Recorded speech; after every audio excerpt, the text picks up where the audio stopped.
So for this A to Z film reviews, I kind of regret some of my decisions. Admittedly, I don't regret the first one, so this is P, Q and R, and for P I watched Paperman, which is all about a writer who who gets this babysitter even though he doesn't have a child. But it's not as sinister as it sounds. Lisa Kudrow is in this and that was really great. Emma Stone's in it, she's wonderful. It's a bit of an odd story. I think for me as a writer, I really liked seeing how he responds to all these different situations. But it was just it was a very random story. I think that's what did it for me. I was watching it thinking, no idea where this is going, not really sure what I'm watching, but it was interesting. And if you're into that kind of film where it's not necessarily clear cut, and it's maybe a little bit harder to define, I think this could be a winner. Oh, and it did get a little emotive at one point, and I think the way it progressed, especially the pacing that changed towards the end, I thought was shocking. Yeah, a very surprising film, very, very good. So for Q, I've kind of slightly cheated. I've bent my own rules a little bit. The foreign original title is Q, and it is Quella Villa Canto al Cimitero, I think, which is House by the Cemetery. It's a 1980s film about a house by the cemetery, and there's this really creepy girl in it.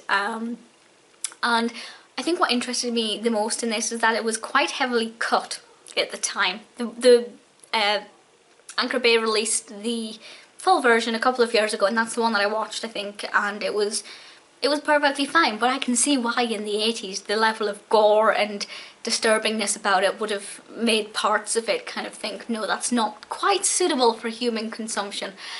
Yeah, it was interesting. There was nothing unique about it. I didn't care about the story, to be honest. I didn't really feel like there was much of a story, and the characters didn't mean anything to me.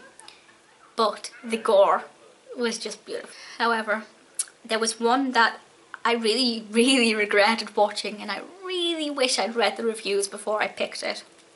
This is a film called Real Horror. Again, a 1980s film, and the premise on IMDb sounded amazing. It was something along the lines of demons or ghouls that have been trapped in old film cans escape and start terrorising people. That sounds incredible! Monsters trapped inside film cans.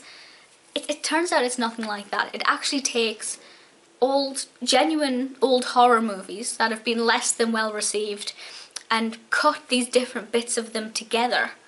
So you've got all these old films being mashed into one, and none of these films connect. There's no story connection, and in between these film clips you have this audience, and they're kind of like dressed up in gimmicky Halloween-y kind of costumes, and they're doing a few little bits of odd things, and I guess it's supposed to be comedically horrific. But it's rubbish. It's so bad. Like, there is no film that I have seen that is as bad as this, because there is no story, there is no plot, there is no point to it. It's... what? I don't understand it. And I read the reviews afterwards and thought, yeah, I could have saved myself that trouble. Excuse me, the entire film is on YouTube. So please go and watch it, just to see how bad it is.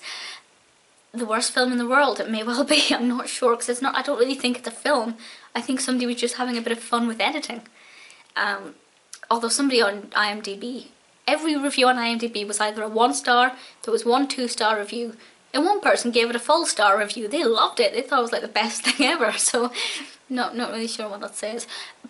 But yeah, Real Horror is not a film.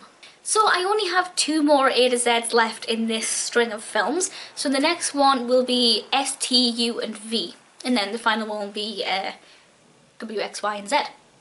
So if you have any suggestions for S, T, U or V, let me know, and I'll speak to you all soon. Bye!